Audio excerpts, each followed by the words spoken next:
Hi guys, I'm over here with a quick discussion on the additional amendments which are applicable for your May 24 exam. Sir, I've taken your classes for November 24, November 23 or May 24. Do I have to go ahead and do this amendment? Yes, Baba, you have to go ahead and cover this amendment. There are three small additional amendment. What happened is ICA had gone ahead and released its statutory update. We had also gone ahead and studied the statutory update ka all the amendments. Okay? But later what happened, they wanted three more amendments to be studied by the students, and hence they revised their statutory update which was already released by them. They revised it and they included three of these small circulars which a student according to them should go ahead and study. So sir, should CS and CMA student also go ahead and study this three small amendments? I'll recommend please study. There is no harm in going ahead and studying this 5 to 10 minutes ka video. Okay. Now these are the three additional small amendment which the ICA has gone ahead and added in its statutory update. Sir, why didn't you give it earlier? I was waiting for them. Might be what if they revise it again?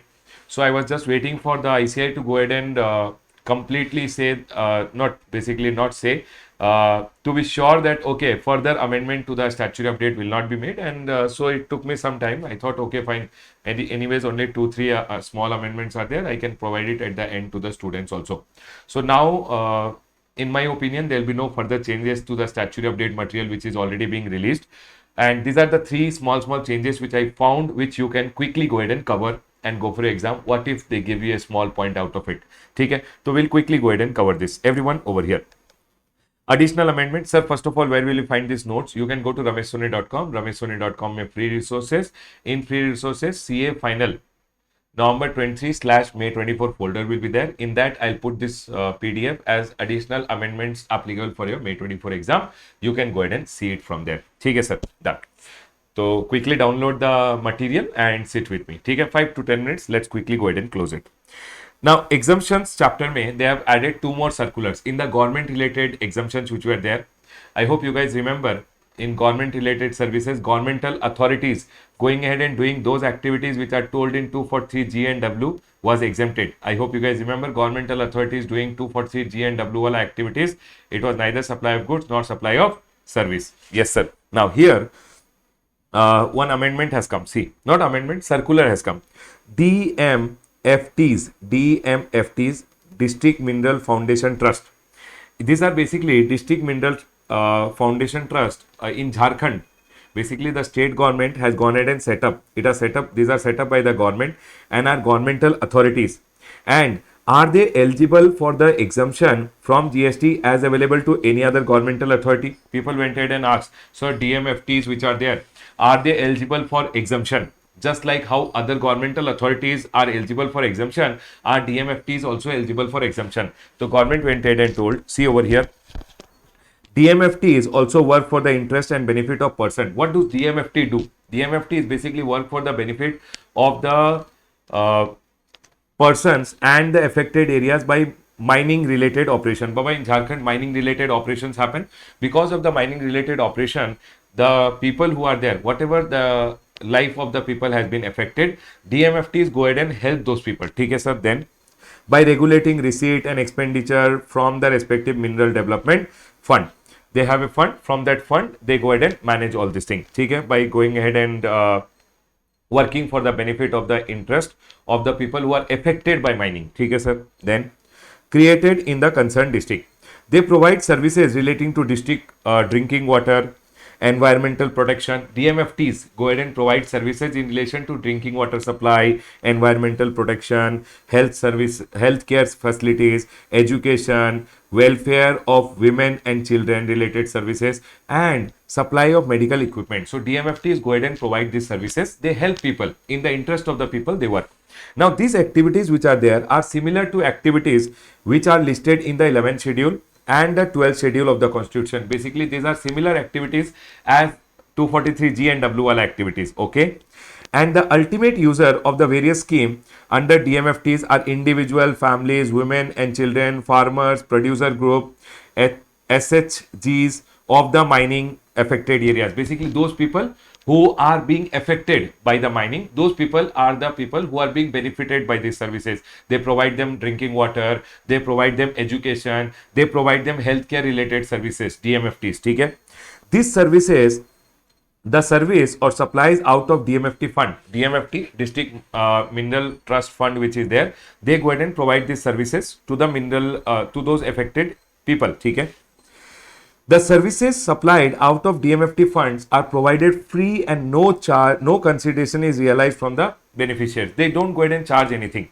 Accordingly, what was the clarification given? That DMFTs are set up by the government and are governmental authorities, and they are also eligible for same exemption from GST as available to any other governmental authority. Baba, I hope you guys remember in the government related chart we had gone ahead and discussed. I'll just go ahead and show you. Just a minute, everyone.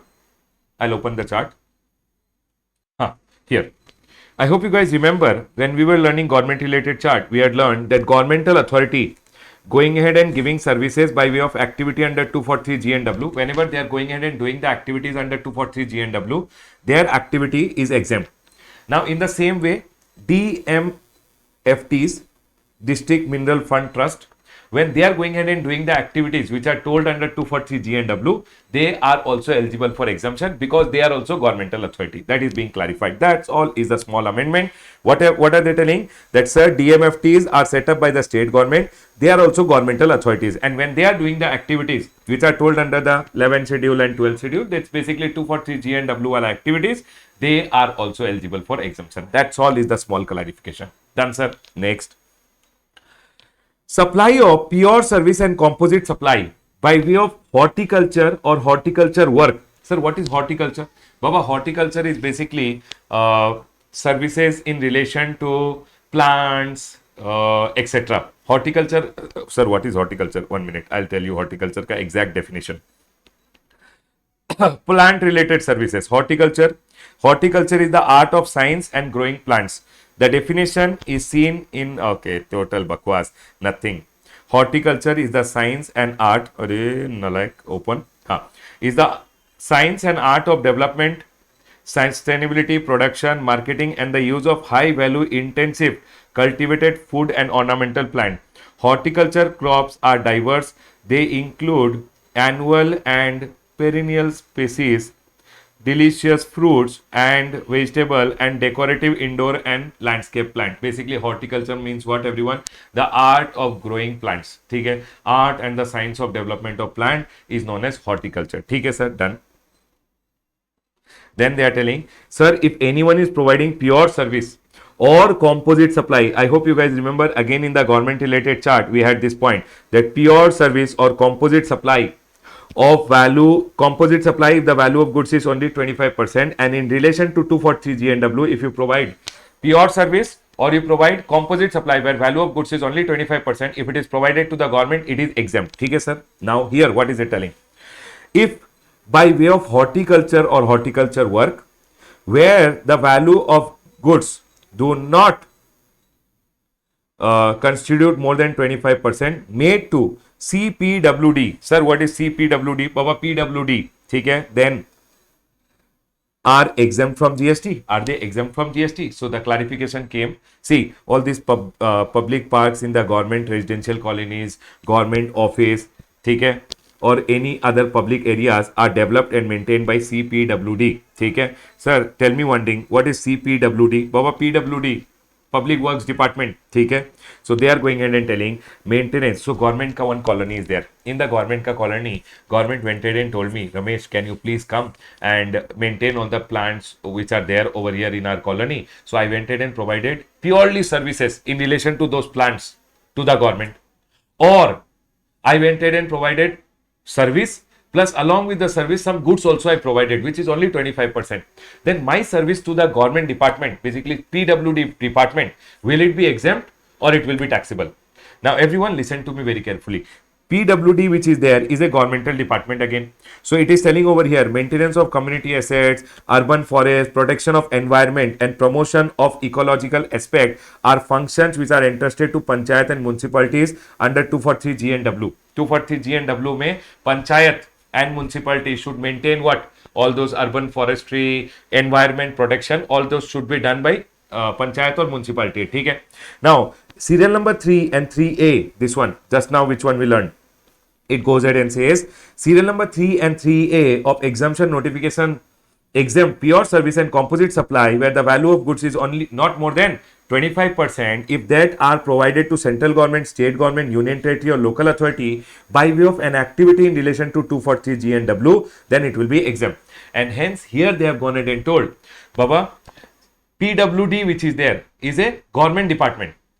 Public Works Department which is there is a government department, and hence it is clarified that supplying of pure service in relation to horticulture or composite supply wherein Baba horticulture related services are provided where the value of goods is not exceeding 25%, if it is made to CPWD, are eligible for exemption from GST under serial number 3 and 3A of the exemption notification. Means if there is CPWD,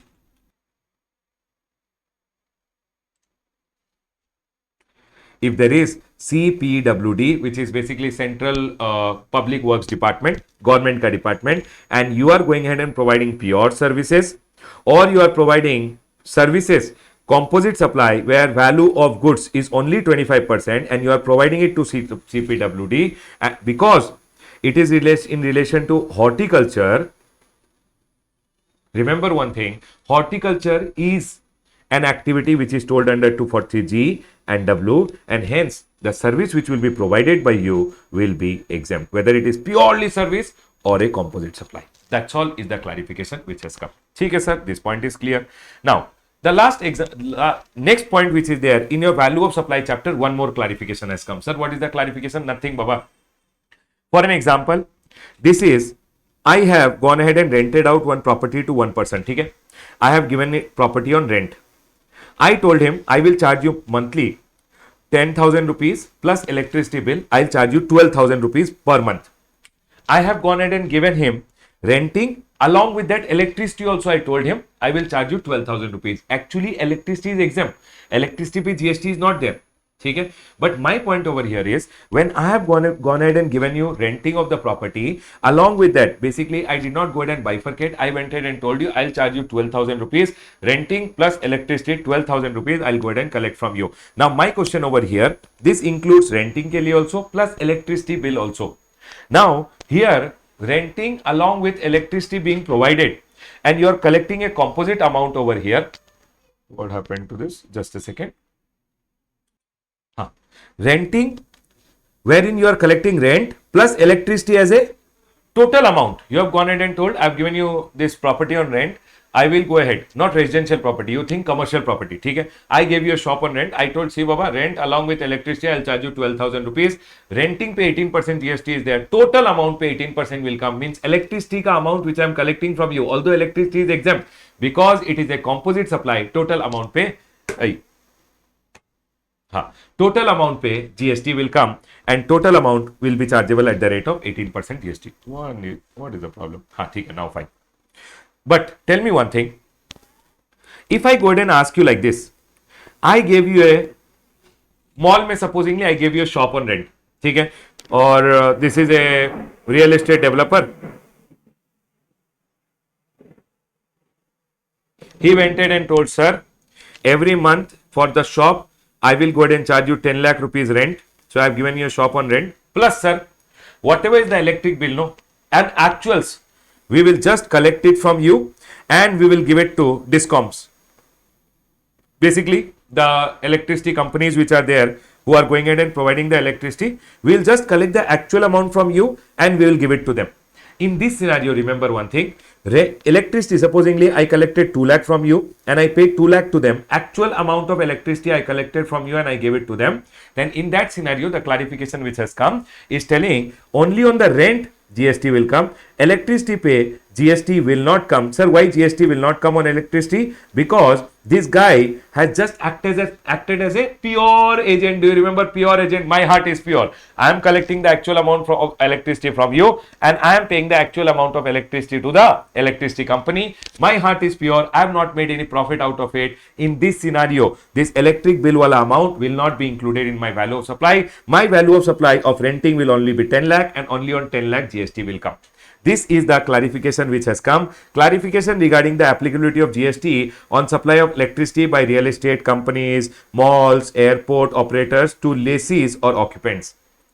Baba, so many stories is written, but the ultimate crux I have written over here that, sir, electricity supplied bundled with renting of immovable property. If it is bundled together and you have charged a composite amount, then Baba, it's a composite supply and taxable accordingly. Means if I have given you residential house on rent, I am collecting residential house ka amount. Residential house given on rent to an unregistered person is exempted. Electricity also will be exempted. But if I give you commercial property on rent, commercial property pe GST will come. Electricity pe also GST will come if I charge you a composite amount. But I went ahead and electricity supplied by the resident welfare association or real estate developer, and they are collecting the amount as pure agent. Their heart is pure. They are just collecting the actual amount and giving it to the electricity company. They are not making any profit out of it. Then Baba, only on the rent amount GST will come.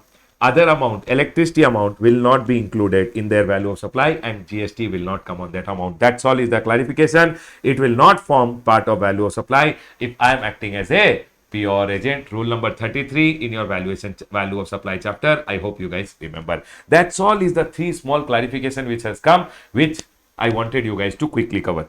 I hope this point is clear. Number one, everyone, DMFTs are governmental authorities. Their services in relation to 240 GNW is also exempt. ठीक है sir. Then PWDs, if horticulture related pure services or composite supply where value of supply is 25% is provided to them. Baba, remember, pure service or composite supplies provided to CPWD, again, if it is in relation to, because horticulture related, then it is in relation to 240 GNW and hence it will be exempted. And the next one over here, value of supply may, remember one thing, if all the resident welfare association, real estate companies who go ahead and give a property on rent and collect property on rent and collect rent plus the electricity amount together, composite amount, then Baba, in that scenario, total amount pe GST will come. If residential property, total amount will go exempt. If commercial property, total amount pe GST will come. But if they collected rent amount separately and the contract was that, sir, we will actually collect only the actual amount of electricity and give it to the electricity company, in that scenario, electricity will not form part of value of supply because it is just as a pure agent collected and given. Only rent amount pe GST will come. If residential property ka rent exempt, commercial property ka rent, commercial property 18% GST is applicable. I hope I was able to clarify this. These are the three additional amendments. Done, everyone. I'll close my discussion on the additional amendments over here. Love you all. Take care. Bye. All the best for your exam, everyone.